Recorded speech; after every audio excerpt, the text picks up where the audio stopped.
So now Yep. today we are going to start the session with implementation. So I'll just try to get the whiteboard, and if you remember properly your life cycle, the second phase is our implementation, right? Yep. So our design, and we got the output proper RAML file out of it. We publish it, right? And on publish section, what we have done, we have seen private portal as well as public portal.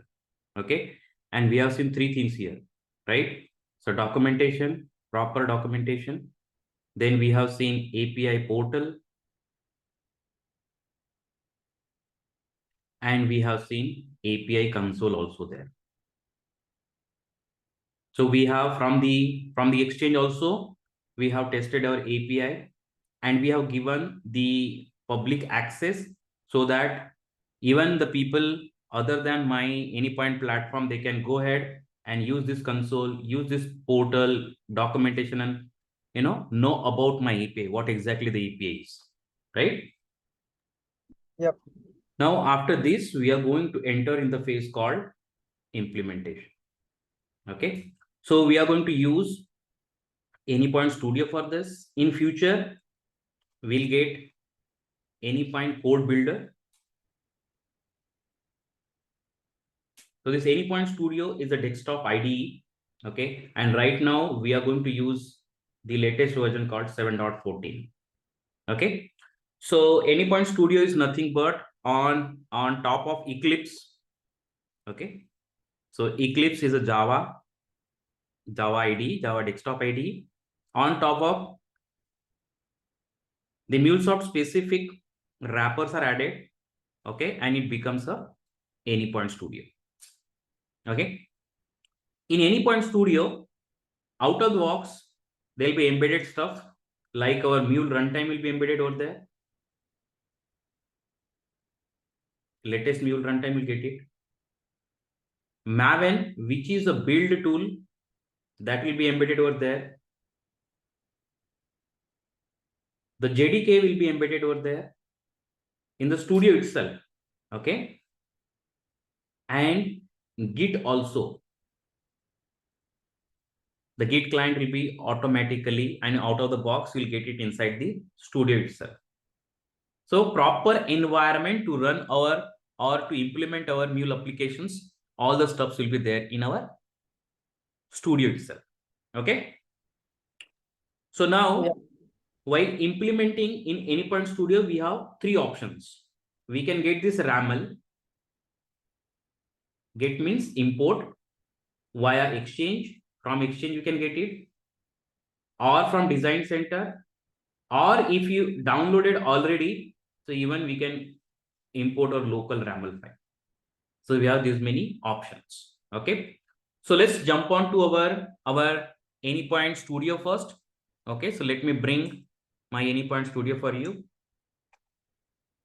So how we can identify whether it's a 7.14 or not? You can go to help, and you can go to about Anypoint Studio.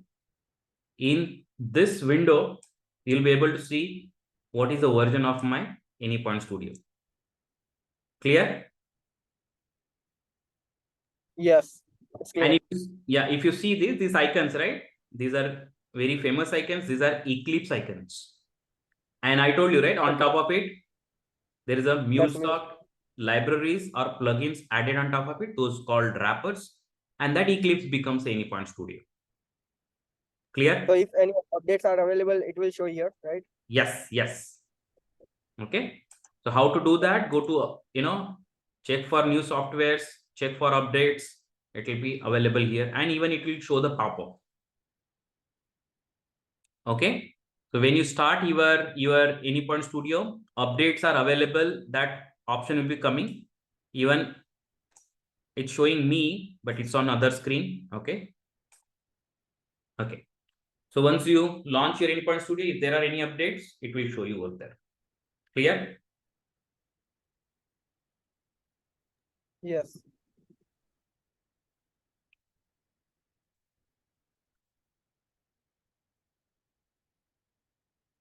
Is it visible to you?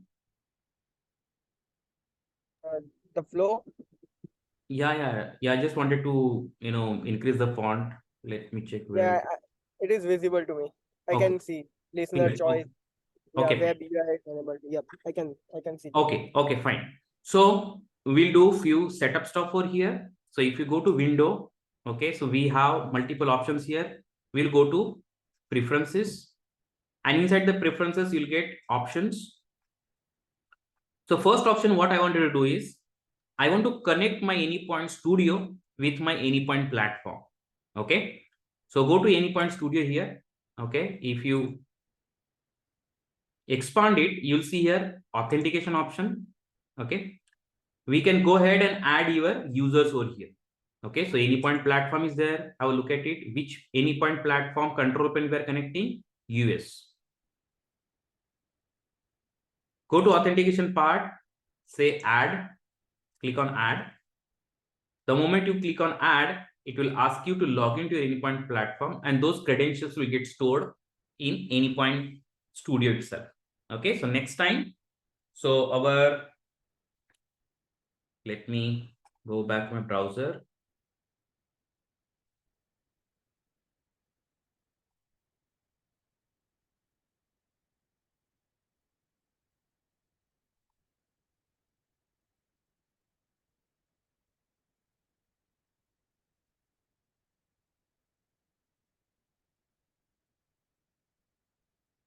Okay.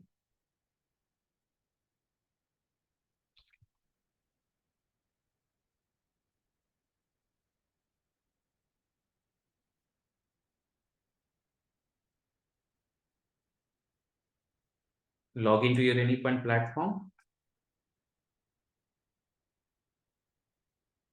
Once your logins are correct, see now this account, for if you are going to deploy directly from here, this account credentials will be used for our deployment. Clear? Apply and close. There are few other setups if you wanted to see. So I told you, right, the Maven is embedded. If you don't want to use a Maven, embedded Maven, you can go to Maven over here. Okay.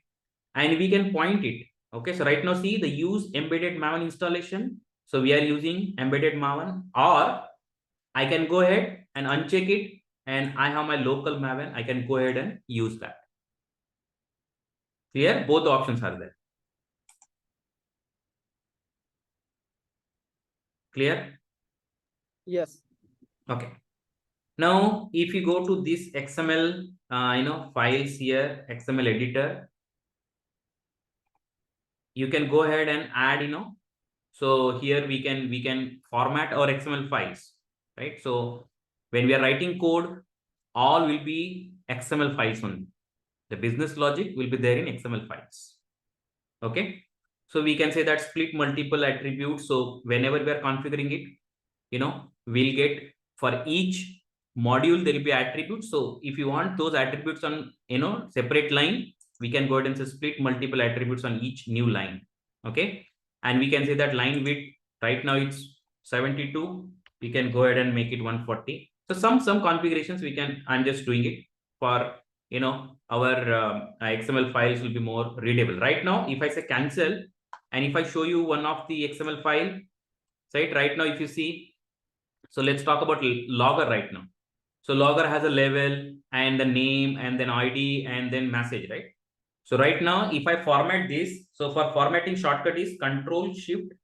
So first you select it and then say Control Shift F. It will get formatted. See here. See now the name is coming on new line, ID is coming on new line. See listener, all those things.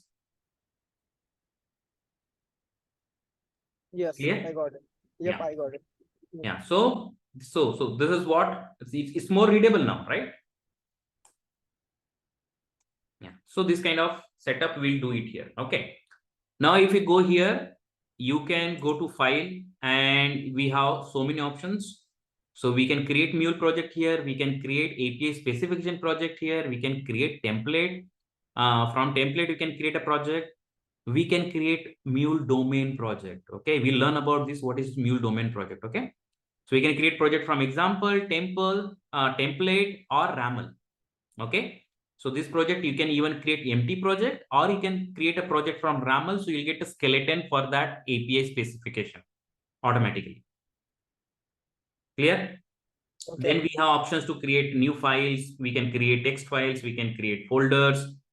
And we can, other options are for Java code. So class, interface, enum, these are specific to Java code. You are in your Mule project, you can write a Java code also. Okay, so that you can even invoke Java code from your Mule, data view code, or even you can use the module to invoke the Java, methods.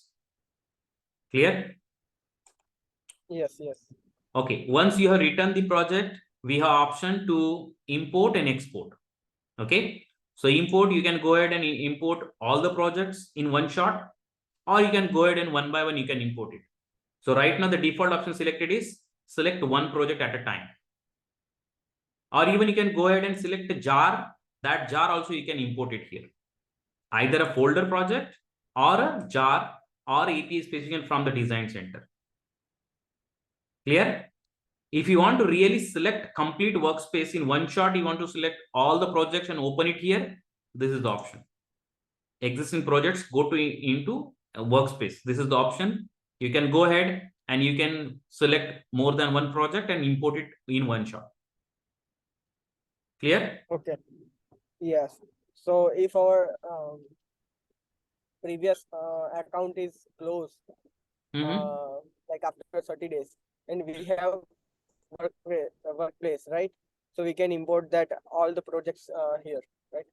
I'm talking about Mule projects. I'm not talking about API specification project. Okay, so the project once you create it here, right? I'm talking about those projects. So for example, if I go and show my workspace for 7.12, right? I was working on Anypoint Studio 7.12. So I have created workspace for that.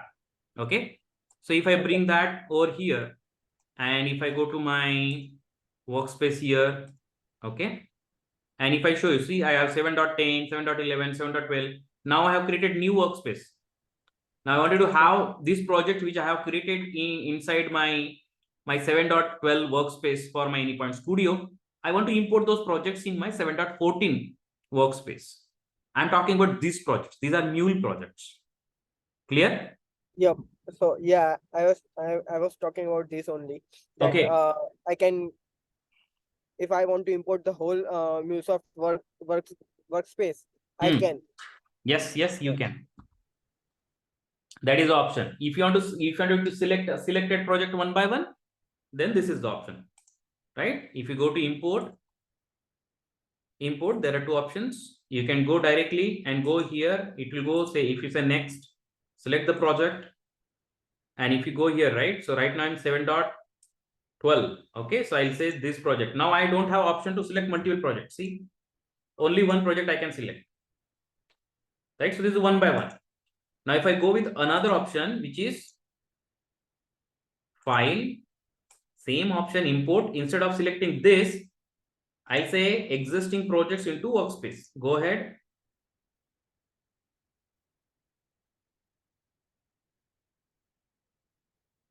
Right, see here. So right now 7.12 is selected, and from this workspace, whichever project you are interested, just select it. And those projects will get imported in your workspace in one shot. Clear? You can go say browse. Right now 7.12 is selected, right? I can go to 11 also. And the moment you select this folder, right? See, 7.11 projects are selected now.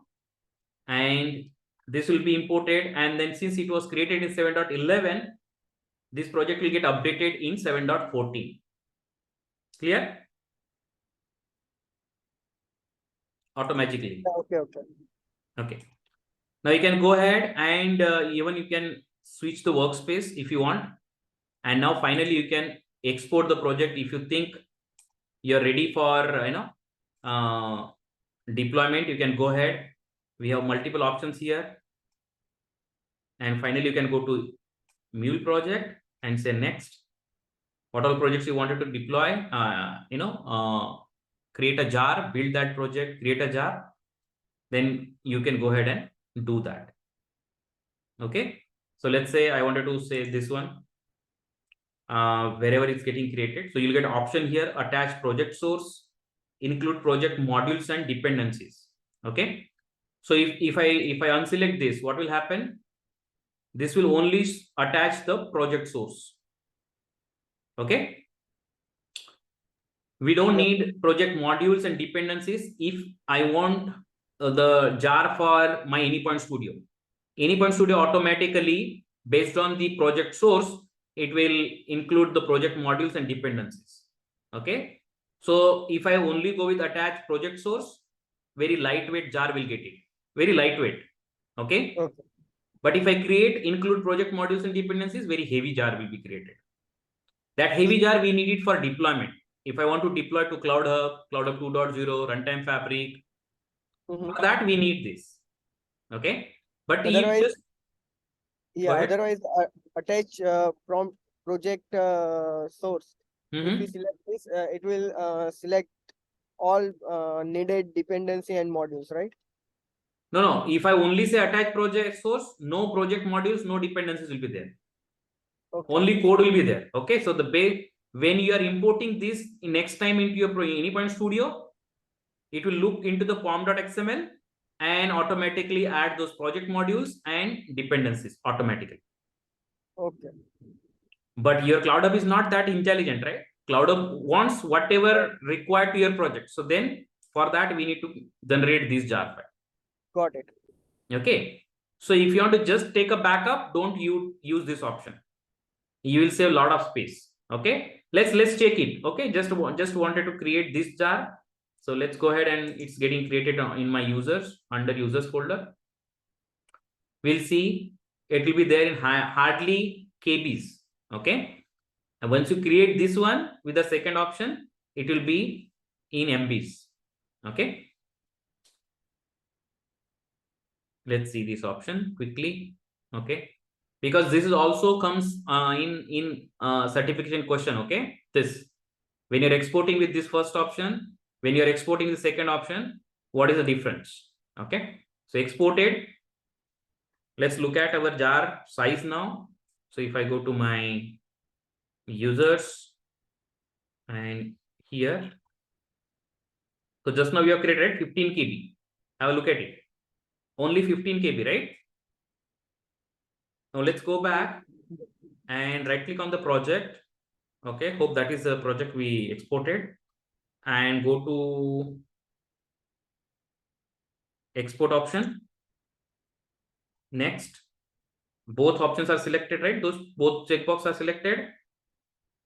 Now let me give name over here, -01. Okay, finish. Let's go to the folder and have a look at it. Okay, the jar will be created over here.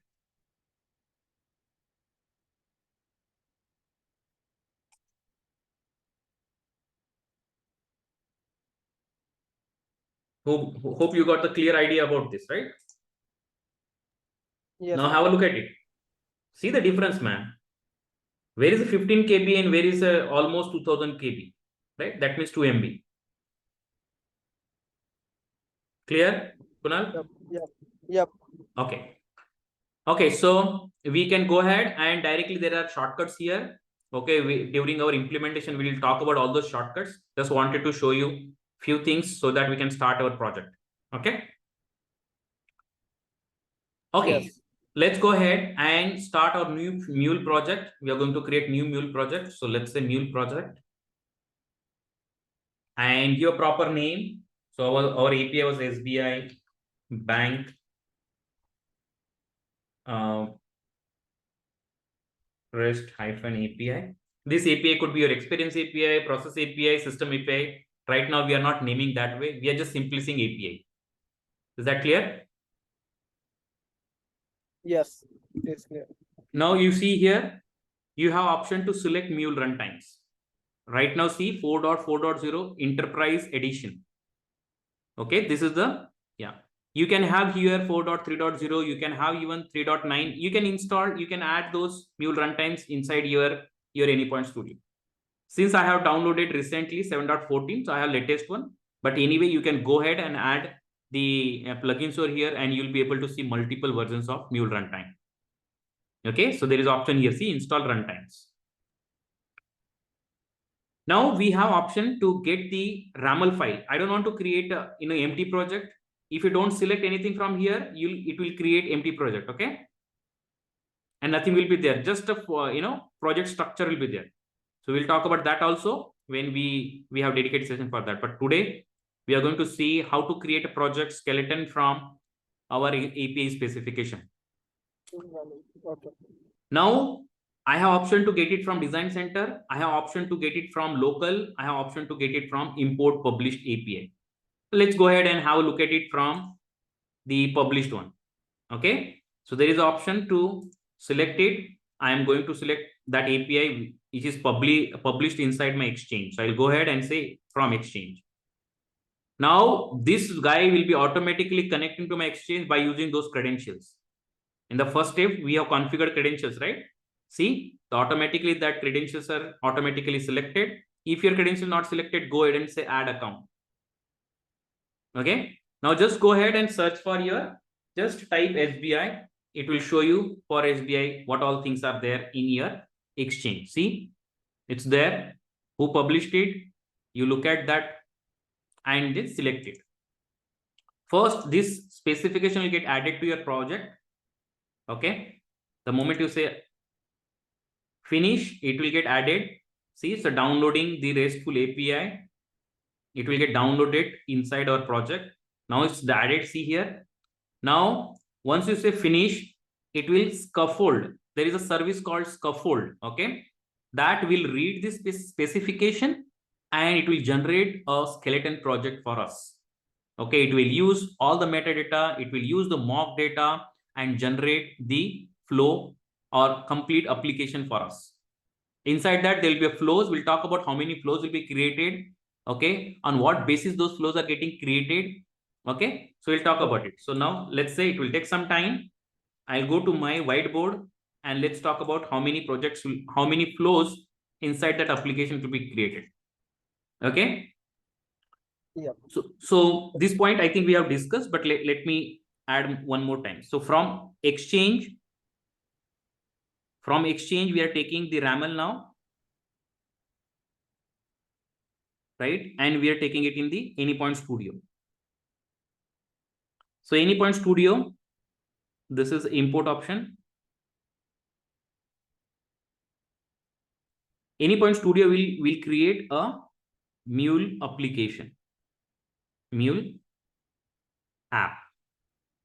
Inside this app, we'll get number of flows. Okay. And this will be there in single file. All flows will be there in a single file.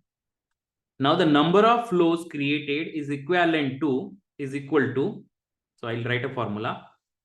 Number of flows is equal to number of 2 plus number of methods. Yes, resource methods plus 2. This plus 2 are nothing but these are your main flow, comma, console flow. Hope it is clear. Main flow, in other words, we call it routing flow. Okay. This is what we'll get it from that scaffolding. So there is a scaffolding service runs behind the scene, and that will read API specification metadata. Okay, it will read that and it will generate this flow for us, application for us. Am I clear so far? Yes.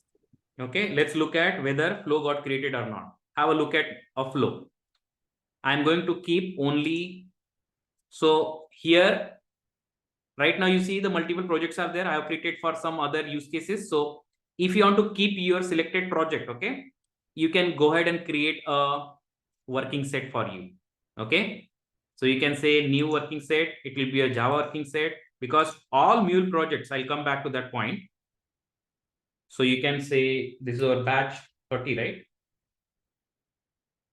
So I'll add this project only in my working set. I'll just select this working set.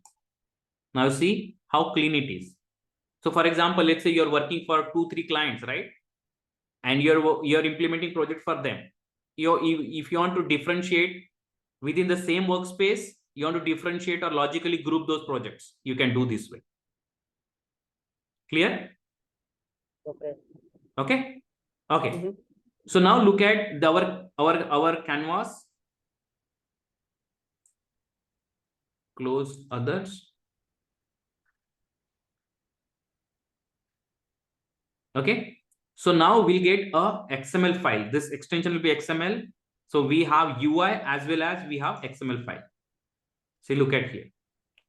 Now automatically this file got created by this scaffolding process, right?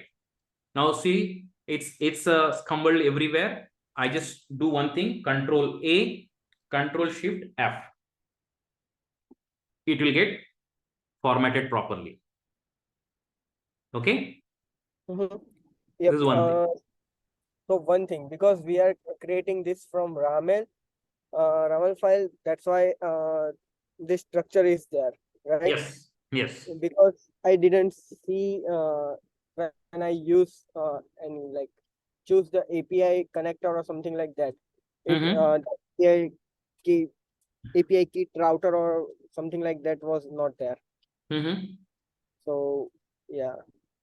Yeah, if you create, right, in the first step itself, I said we can create a empty project, manually add everything and deploy your project. Manually everything, okay? But since we have specification, that's the reason we are following the approach called API design first approach. We have designed the approach first. Once you get the requirement from the client, you can directly jump to the Anypoint Studio and start implementing. Nobody will stop you. Yep. Right? But that is expensive process. Why I'm saying expensive process? Have a look at this approach. If you go and follow this approach. So there'll be two approaches, okay? API design first.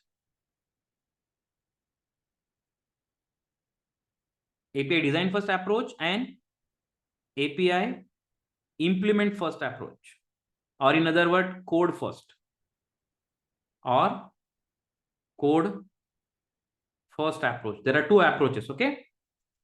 So this approach in Java world, we use this approach. Go ahead. The moment you get the requirement, you will go ahead and start implementing directly. Now think about it. You got the requirement from the client, X requirement. While implementing, you implemented something, let's say X dash. You implemented it, you tested it. And when your client look at that implementation, the client says, hey boss, I asked for X, you implemented X dash, or completely little different, X, Y. Now, when you get a review comment here, implementing this review comment back, testing it again, it will be expensive. Very expensive. Because in industry, rework is very expensive. Now think about design first. In design first, making changes is very easy. Because we have not implemented anything. And that's the reason, if you remember, from design center, we went to Exchange and we asked our client, hey boss, this is what you expected. This is the console, go ahead, test it and let me know your feedback. So from Exchange and design center, we are going back and forth. So we publish it, our client look at our API specification. If he didn't agree on anything, he will send a feedback to me. Based on the feedback, FB, okay, feedback, I'll make some changes here and quickly again publish it. Right? So this API design first approach always recommended, and that is what recommended by MuleSoft. This is the approach you should follow. Now see here, your client, once client approve this API specification, you are in safe hand. Now directly go and start implementation. Now when you are implementing, you have actually a proper blueprint. And that blueprint is actually approved by client. Now, when you give this implementation, in future, client cannot disagree with this implementation. You can clearly show that, hey, this is the blueprint you approved. Okay, so that means in this case, the chances of reworks are very rarely. Yep. If the client really wants the changes in your implementation, you can clearly say that, hey, boss, go ahead and log new enhancement ticket. I'm not going to change this enhancement ticket. Yep, got it. And then you'll add those enhancement on top of this implementation as a new feature, as a new version, right? But nobody can blame you that you have missed something in here. No, I have approved blueprint. I'm implementing that. That's it. That's where the API design first approach will be very, very helpful and very safe. Clear? Yes, clear. Okay, let's go ahead and now collapse all the flows. Now there is an option to collapse all. Now how look at it? How many flows I'm getting it? Now clearly see the main flow and API console flow. These two flows are always will be there. So that's the reason I said 2 plus. Now these 4, right? These are coming from, if you remember, right? If I go ahead and say,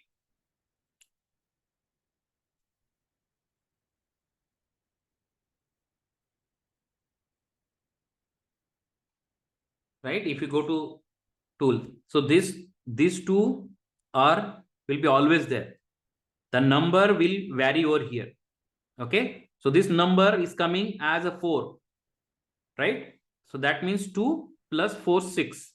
Now how this 4 number is coming over here and how these 4 flows are coming? If you remember, in accounts we had 2 methods, get and post, and in customer we had get and post.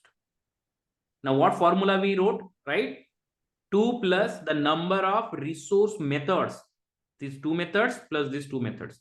If I have one more method here put, then I would have one more flow here, and that will be representing your customer put method. Okay, clear? Yes. Now this naming itself will give clear picture. Get colon / accounts. That means this get method belongs to accounts. Then we have get customer. Then we have post accounts, post customer. Yep. Now let's go back, okay, to our screen again. Now let me show you this guy. Now what happens here?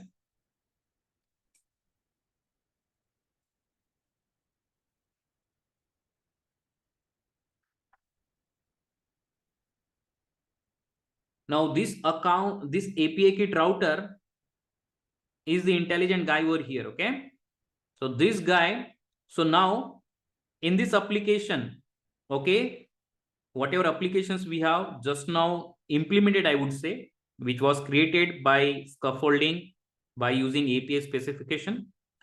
Now for this complete API, you won't see any listener over here, no listener over here, no listener, no listener. That means these flows from outside you cannot invoke. Okay, directly these flows cannot be invoked by any REST client, any other Mule application. No way. Right? Now, if you look at for this complete application, only entry get is this main flow. Now, for accounts also, we'll be calling same flow. For customer also, we'll be calling same flow. Now for account, we'll be calling for get account or post account. For both of these, this API kit router will route our request to specific or respective flow automatically. Okay, so if I'm calling get account, it will go and hit this flow. It will trigger this flow. Now, how this is happening? Okay, so let's see this listener and this API kit router configuration. Let's look at this. Let's go to the Anypoint Studio. If you go to Anypoint Studio, now first item we'll see is main flow. I'm not discussing anything at all right now. Let's go ahead and see listener. Okay, and if you look at the configuration of this listener, see, look at my path. Okay, so what it says, if I deploy this application on local host, okay, so that means this application is running on local host, and by default it will be running on 8081 if I don't change anything. So this is the host, this is the port number, and the path which we have seen just now is API/star. Now that means this, if you see this endpoint, after API you write anything, it will only hit that listener, right? Means this listener. Because we have path called API/star. That means if I try to hit this URL, local host :8081/API/accounts. Okay. If I trigger this URL, still it will go to this listener only. If I go ahead and say /customer, in that case also it will go to this listener only. Right? Whether I am triggering get method or post method. Right? Both get post on this endpoints will go to this listener only. Only one listener we have in this entire application. Is this clear? Yes. Okay. Now we'll see how this API kit router is so intelligent that is diverting those calls properly to these flows. Now, if I'm calling get localhost :8081/API/accounts, it will go to this flow automatically. How? Right? Let's look at that configuration, how it works. Now, if you look, second item, okay? So let me show you on which port it's running. I said 8081, right? But let's look at, so this is the configuration is getting generated for us. If you look at this, it's running on HTTP and running on this port 8081. Okay, clear? Yep. Okay. Now this is the guy who is intelligent in this entire mule flow. So this is a API kit router. So the configuration will be created for this guy automatically, and have a look at this configuration now. So behind the scene, this guy is actually using our RAML only. Now all that information is there in the RAML only, correct? So whatever information is in RAML information is getting used by this router to divert the incoming request. So RAML will tell that, okay, get localhost :80, that is host, /accounts, go to this flow. That mapping will be automatically done by using this REST API. Am I clear so far? There is no rocket science here, okay? This RAML file get used. So the API kit router is actually behind the scene using RAML only. So what if we are not using RAML file? What you will use other than RAML? Like then you cannot use API kit router, okay? If we are using direct like pre-built APIs, then pre-built APIs, I didn't get your question. So you are saying you already have RAML? From the exchange. APIs from exchange. API from exchange. Definitely there will be a RAML file. API kit router is there. If API kit router is there, then in that project definitely RAML file will be there. and that RAML file be used. Okay. If that is not the case, then manually you need to give the mapping here. See, have a look at it. You need to tell, go here, which resource, what action. See, have a look at it. Which resource, account or customer. So this account and customer, from where it is coming? Tell me. From RAML only. Okay. Correct? Now what action you want to do? So you need to do manually. Get action. What all things are available there? Get is available? Yes. Go ahead. Content type, application JSON, application JSON, application XML.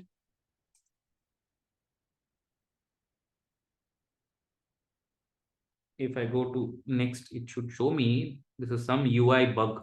Okay, so what is this next? Flow. Select a flow. Okay, which flow you wanted to map? Which resource, which action, what content type, and which flow.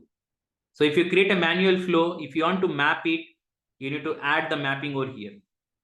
Clear? Yes. Okay. So that's what this router does. Okay. Now let's go back to our flow. Main flow. There'll be exception handling. Let's not discuss anything about this exception handling. We have dedicated session. I don't want to confuse. Okay. So we have dedicated session for this. Okay. What is this on error propagate? What is this type? Okay. All these things we'll discuss in dedicated session. But what is this? If your incoming request is not mapping or not matched with any of the mapping what we have via API specification, then it will throw error bad request. Okay, and it will go to error handling and it will get handled, and then finally error will be sent back to the client. Clear? Clear. Yeah. Now in our exchange, we have seen API console. In our design center, we have seen mocking service over there to test our API, right? Same, everything, similar thing will be created for us if I run this project. So this flow will take care of generating that API console. Okay. This is not needed when you deploy. So best practice says when you deploy your code to the Cloud Hub or any other runtime, go ahead and delete this flow because it's unnecessary code. Because you are not going to use this anywhere. This is just for testing. When you're developing code, use this console, test your code. Once you are deploying it at source control, you delete this flow. We don't need it. Okay, there is no business logic here. Okay. So again here, when you are doing anything wrong, exception handling is there. That will handle it. So if you look at this listener configuration, again here, see console star. So after console, whatever you trigger, either for customer or for accounts, that will come to this flow. Clear? And if you see API console, this guy also has similar configuration. See, it's using same specification to divert or call to the flow, specific flow. Okay. Okay. We'll talk about this. What is this disable validation? In one of the session, we'll talk about this. Okay. So query parameter strict validation, header strict validation. Okay. So what are these options? If you remember, in our Postman,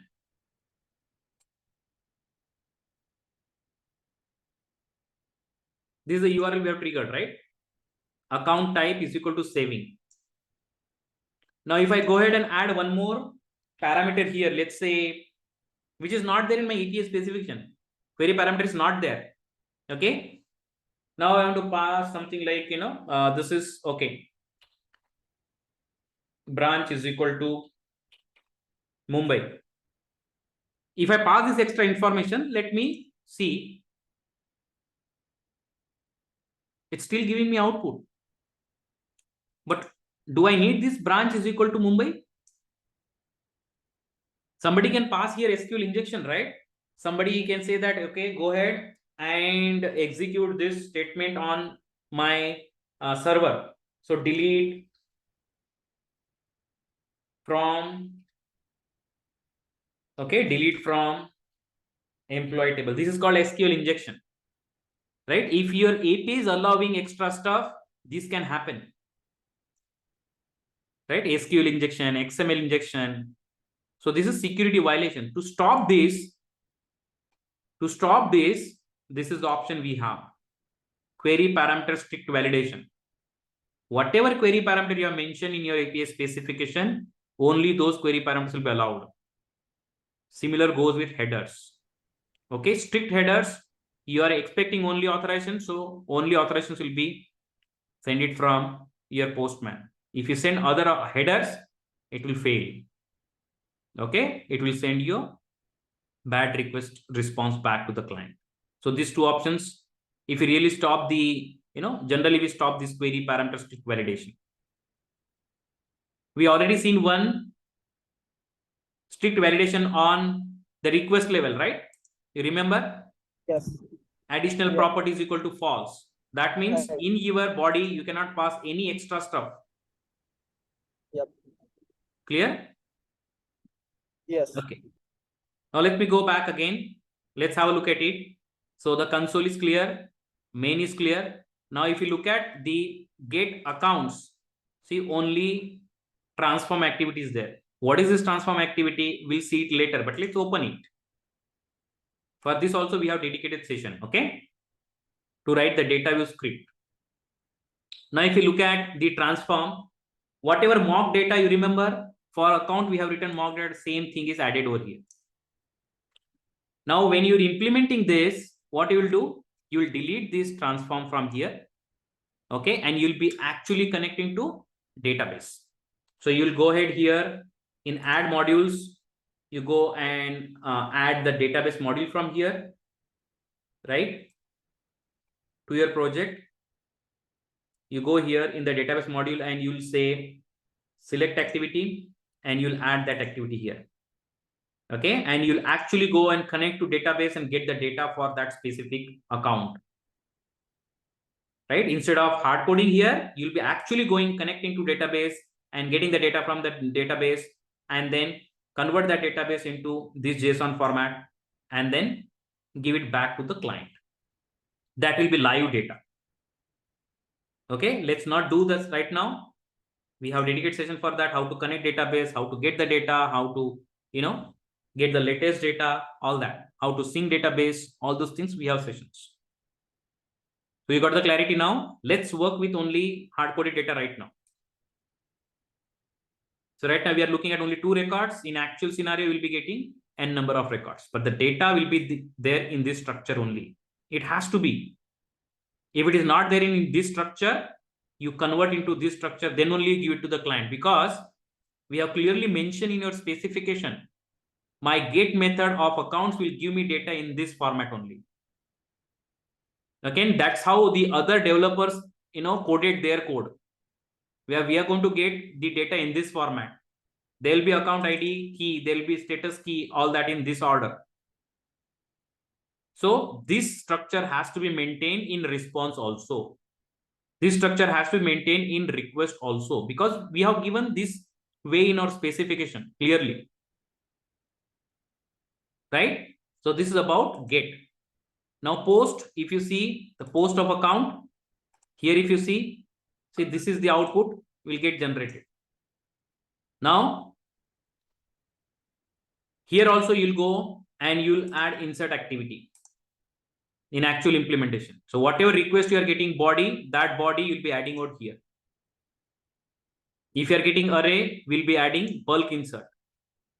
We'll go ahead and add a bulk insert. So more than one record, you can go ahead and add it. Bulk insert. Okay. We'll be writing the code in this way. Let's not do that right now. Okay. So you got a clear get and post. Now, without making any changes, let's try to understand first the,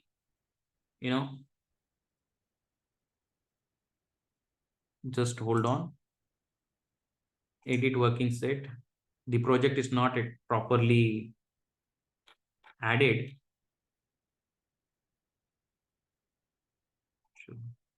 remove. So that's the thing, we are not able to see complete structure over here. Okay, so go and add complete project. Selected, but I didn't add. Okay, edit. Go ahead, this one, add, finish. Yeah, now you'll be able to see complete hierarchy. Okay, so this folder was only added. Okay, now see here, all the Mule4 project. Okay, so let's talk about this structure little bit. Okay, so we are clear with this. Yes. The flows and all that. I'm not going to make any change. So I'll just close it and say don't save. So whatever is getting generated out of the box, we'll try to run that flow and see how it works. Okay. Now, before that, let's look at this. The moment we have created the project, see, you will get this many folders. And this project is actually Mavenized project. Okay. What do you mean by Mavenized project? If you're coming from Java background, you'll be able to see what is Mavenized project. Okay. Maven is used for build, right? Sorry? Maven is used for builds. Yes, build. Okay. So Mavenized project always will have a file called POM.xml. Okay. So this is called project object module. Okay. And this POM.xml will have all the information about dependencies, repositories, and info about the project.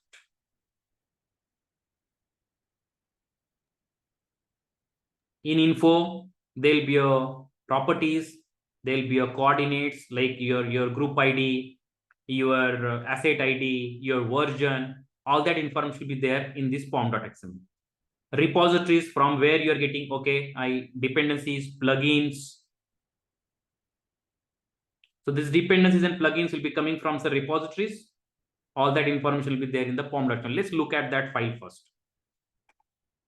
POM.xml, first file. Okay, if you open, now we have design and source. We'll go ahead and see the source. Now have a look at it. Okay. So the first, these lines are information about a project. It's visible.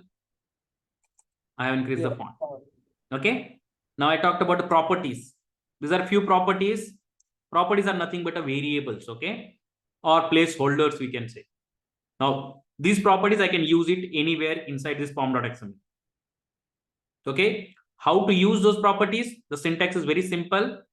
$, curly bracket, and if you see mule.maven.plugin.version, it's there. See, this is a property.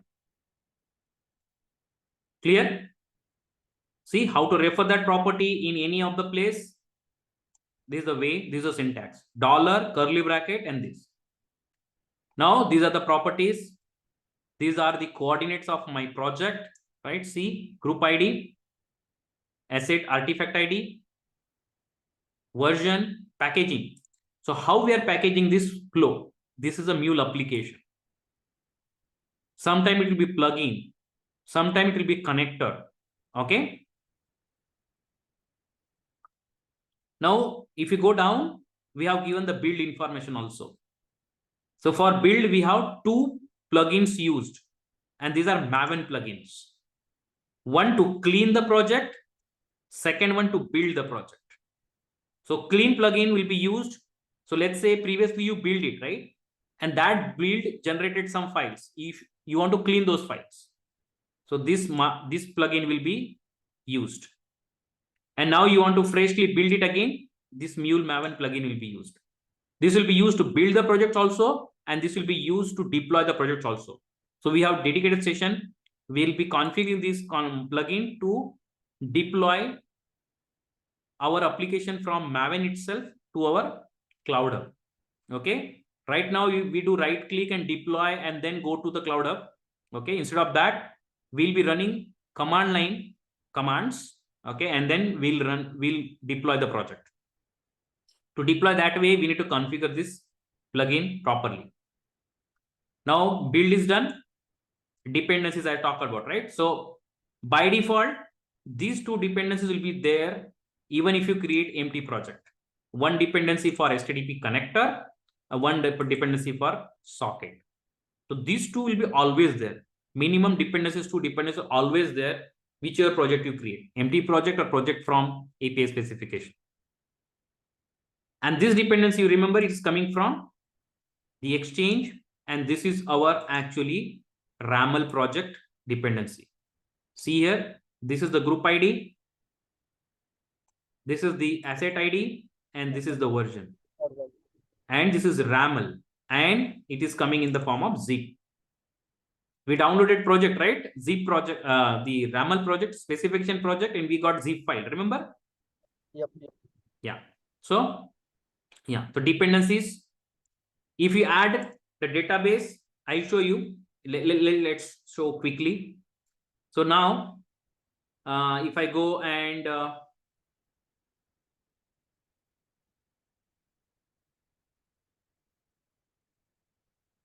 POM.xml.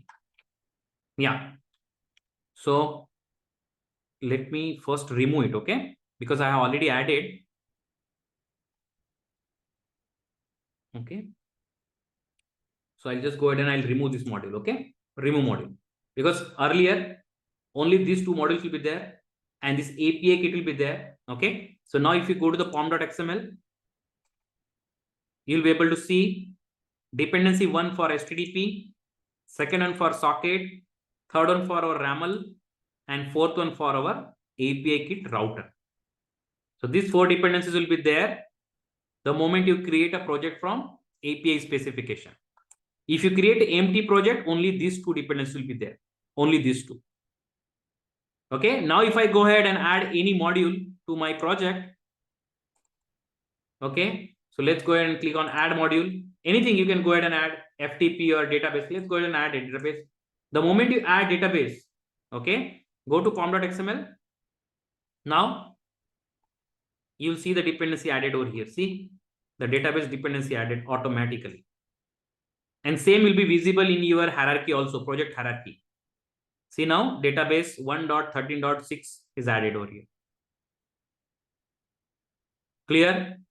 POM.xml dependencies. Yep. Okay. Now these dependencies, these plugins will be coming from some repositories. Definitely, right? There is no rocket, magic here, right? Somewhere your Anypoint Studio will connect these repositories. So it's coming from, see, so coming from Exchange. So it will try to connect this URL, this repository, and get these dependencies and plugins. Okay, so some MuleSoft releases also this, the repo is also there. It will connect to these repositories for dependencies. There are plugin repositories. It will get it from there. So in the POM.xml, repositories, plugin repository detail will be there and detail about your project. We call it this POM.xml file as project descriptor file, POM.xml. Okay, clear? If you want to keep any Java code, you can go ahead and keep it in this folder. And these folders are actually added to the class path. Okay, so source hyphen main slash main mule, source main Java, source main resources. Now under resources means if you want to add some property files, some key store, trust store files. We'll talk about this later. What are those? If you add those, then you can go ahead and add under this folder. Okay. Yep. Clear? Mm-hmm. Okay.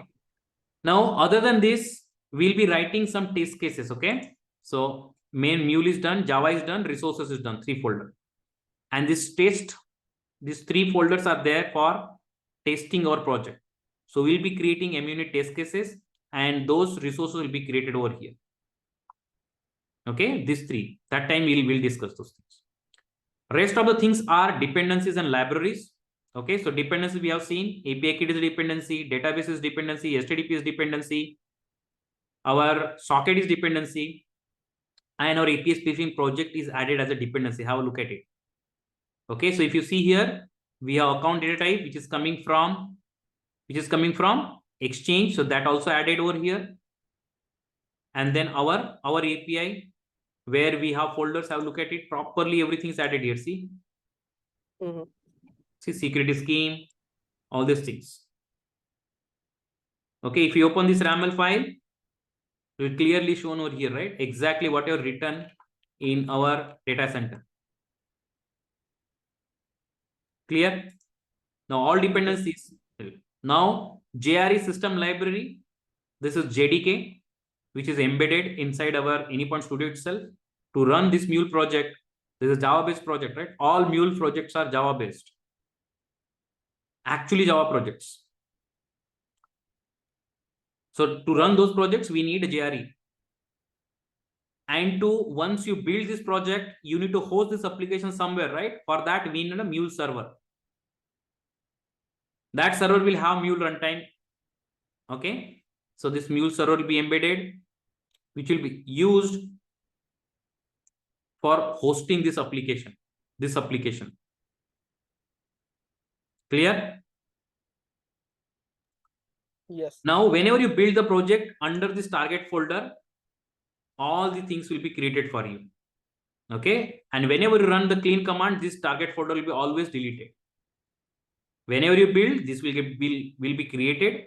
Whenever you run the clean command, it will get deleted. So this is the folder. It will, number of times it will be created and deleted. And when you're source controlling this code, okay, you are not going to source control this target folder. This folder will be clean, or the deleted. Whatever data will be there, that will be deleted. No, target folder won't be there. Okay, so just since we have created, right? That's when this folder got created. The moment you say clean this project, right? So let's run one small command. I don't want to do that, but let's go ahead and run from the backend. Okay, so let's go to the root directory of this project. And simple one command I want you to run. You go it here. Start the command line from here. Okay, and just we are going to run. I'll just show you the studio also, and then this guy. Okay, so just say mvn clean. Okay, just simple command. I'm running maven command, which will be cleaning this project. Okay, it's scanning the project now.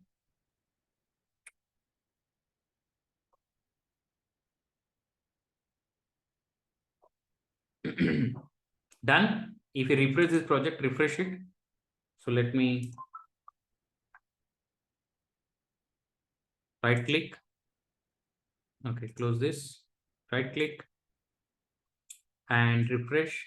See the target floor completely empty. Okay. Yeah. Clear? Yes. Yeah. Now, last thing I wanted to talk about this file called mule-artifact.json. Very, very important file. Okay. So this file will be used to tell outside world from this project what is available for the outside world and what is hidden. You got my point. Okay. So very simple word. I'll try to explain this. So in Mule 4, there is a concept called, it's advanced topic, but let me talk about it a little bit. Class loading isolation. Okay, what is this class loading isolation? This was an issue in Mule 3. Mule 3, it was an issue, and it was resolved in Mule 4. Okay, so what happened? What was the issue? Let's quickly try to understand. Okay, so if I have a Mule application, okay, now my Mule app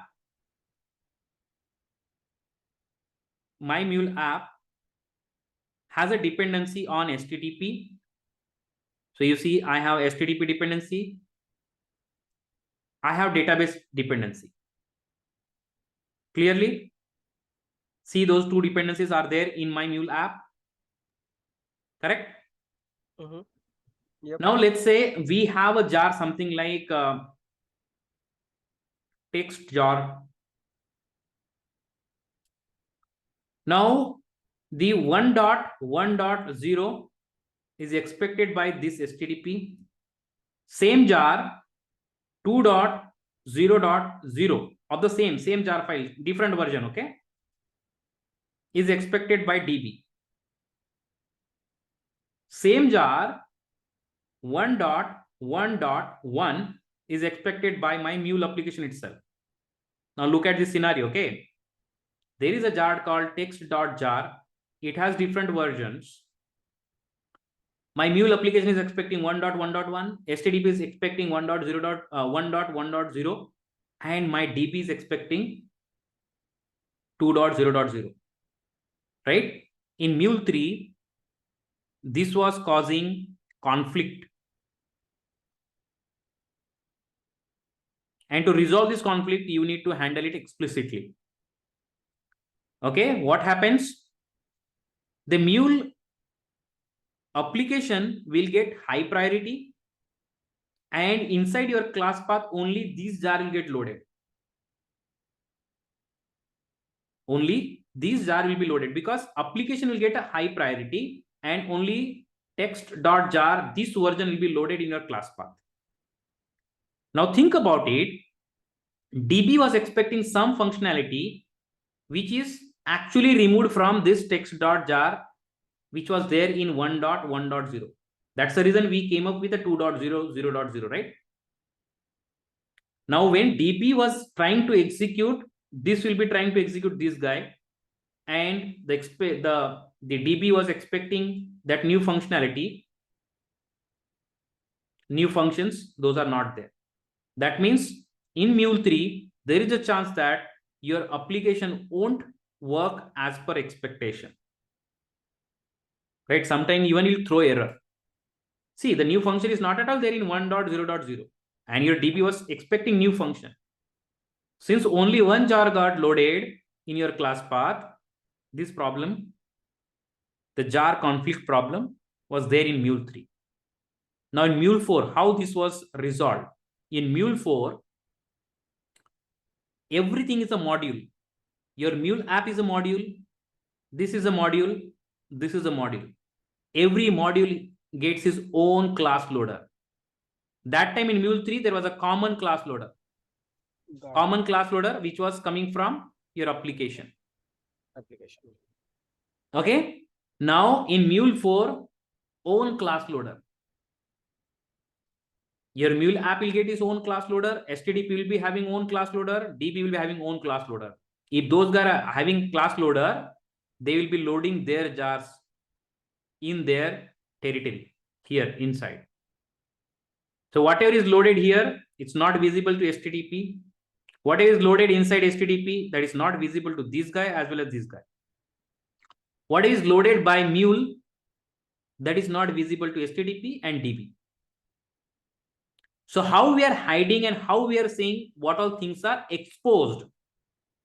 So what we are hiding, that will be written over here in this file. Okay. So if I go ahead, and so right now outside, I didn't mention anything over here. The moment I say build this, okay. So if I go ahead and run one command, okay. So just I'll run one command, simple command, mvn package. The moment I run this command, inside the target folder, okay, inside the target folder, same file will be created with default configuration. I'll just show you that configuration, how it looks.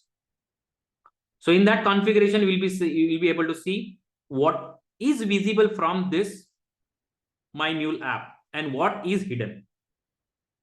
Okay. But let me show you, before seeing that file, I'll just show you the Mule -artifact.json file of HTTP, how it looks. So which is the correct jar? This one. Okay, if you go down here, there is a meta-nf folder. Inside meta-nf folder, there is a Mule artifact folder. And if you open this file, it will be clearly talking about HTTP stuff. Okay. Now it says that exported package, only these packages are visible to outside world. So extension .http.api, http.api policy, notification, intercepting cars, only these packages will be available for outside world. Okay. Exported resources, there are no resources. Only these packages from this module will be visible to outside world. Clear? Now, if you open, go back and open, there are so many things here. See? So there is a common text jar file here. See? And one more jar is there, mule module course kernel. This is included in this HTTP only, but this common hyphen text 1.9 is not visible to outside world. Only visible is what? This part. That's it. There are so many things added over here, but these are not visible to outside world. That means database module is not able to see other stuff. Then there is no point of any conflict. Yes, if these are the things, if these things are there in the database also, then there is a chance of conflict. But are you seeing this HTTP specific will be there in the database? No way. Right? This is very specific to HTTP. Those won't be there in database. Okay. Now let's open the database also for our understanding point of view. There are so many jars here included. See. So if you see the common lang, right? This one xpool, xapool. Now this actual jar of this connector is this one. If you go here, there are so many things, right? Now this file will tell us what all things are exposed for the external world. Only these things. Have a look at it. Only these classes will be exposed to the outside world, and those are very specific to my database. So that means the things which are included in this database are hidden within this database module, within this boundary. The things which are hidden in this module, those are hidden within this boundary. That means this jar, if you see, is there anything common here? If I open the socket, common lang is there, Sri, 3.3.12.0. Here common lang is there, Sri. So if this common lang, here if I'm referring 3.11 and here I'm referring 3.12, no problem. No problem at all. Okay, because this 3.11 is specific to database, 3.12 is specific to socket. There won't be any issue. So you are clear with that point, that how important this file is, mule-artifact.json.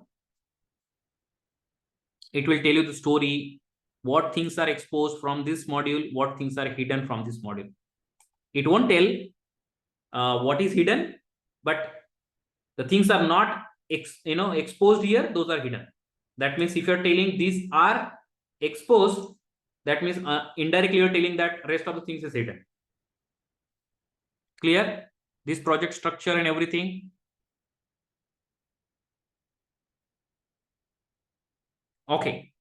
So let's go ahead and just simply try to run this project and have a look at it. Close all. I'll just simply open this project. You can directly right click here. Okay. Or you can go, there are shortcuts here. You can go to run option here. You can run it from here. Okay. So I'll just say right click. Either you can run it or debug it. So we have dedicated session for debugging or applications. We'll just run it right now and we'll stop here. Go ahead. So now look at the console, okay, properly. What all things will happen, okay?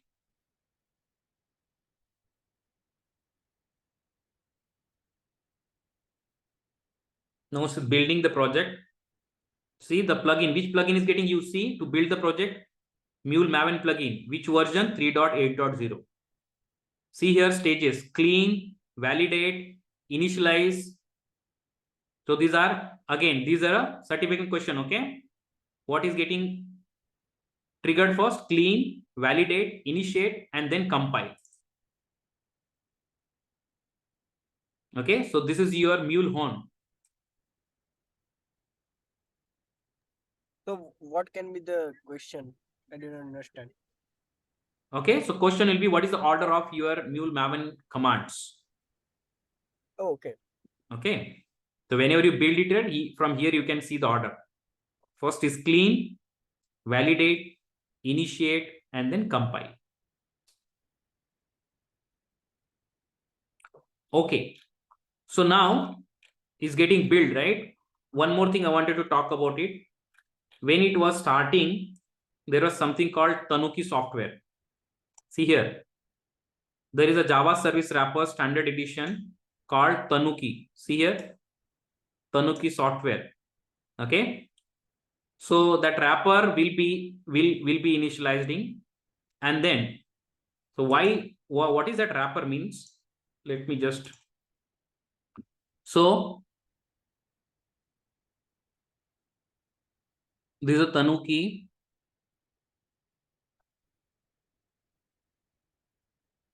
software. Our Mule server is getting generated, getting started, and our app will get deployed on this guy. Okay, so my Mule app will be deployed. Okay, and this is our Mule server, which will be hosting my Mule app. Host this app, things will be added over here. So first thing, JDK.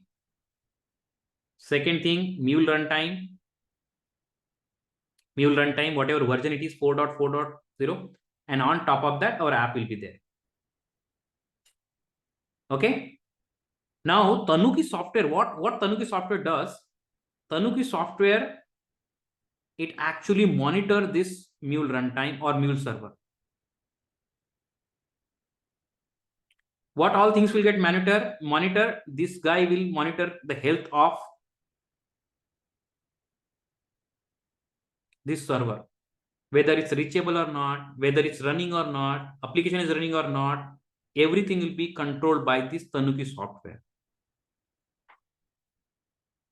Okay.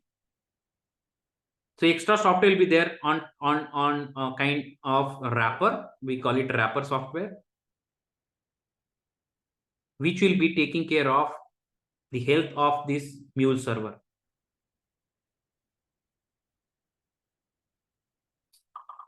Clear? Is there any question around this in the No, exam? no. Okay, I'm just giving extra information. Okay, so you'll see that, right?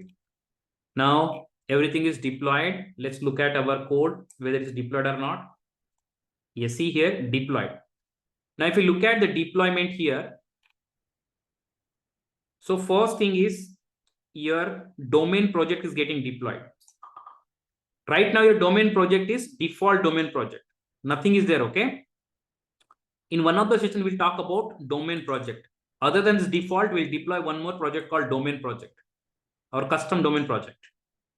So first, the domain project will get deployed, then rest of your applications will get deployed.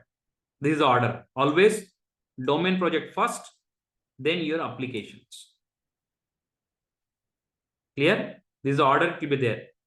Then, if you see little above, whatever modules are there, dependencies are there, those will be visible over here. See here, application plugins, database, socket, HTTP, API kit. Actually, we don't need database. We're supposed to delete it, but we have not used database at all, right? Just wanted to show you. That's the reason it's there. Application libraries, see here. This is a zip file. This account zip file, example, and HTTP enforcement. You remember, these are the rule sets. This is the external fragment we have added. And this is your application project. Yep. Clear? For all these zip files are there. Whatever is needed, everything is added.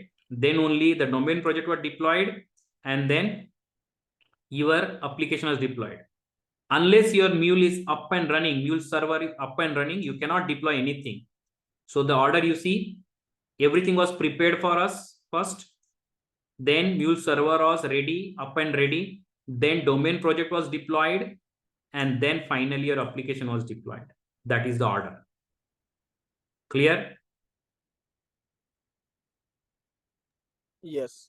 Okay. Yes, let's go ahead and have a look our run this project now. Okay.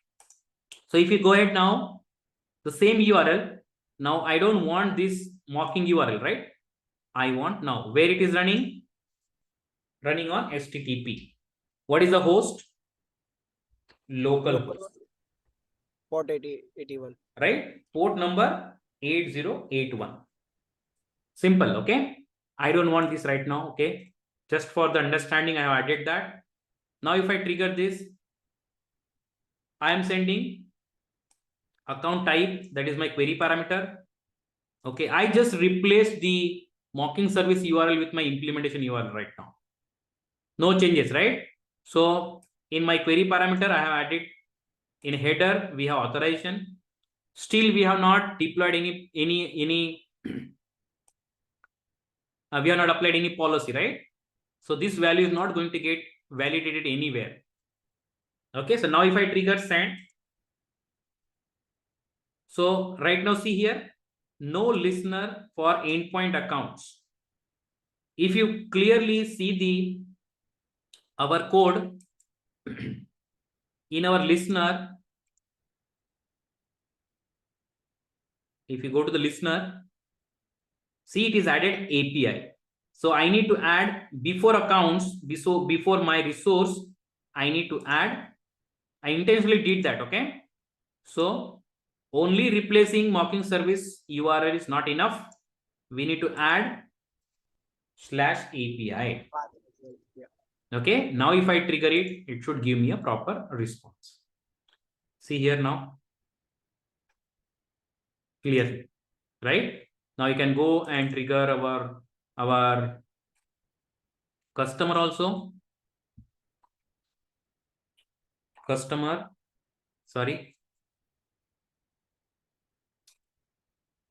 Trigger this.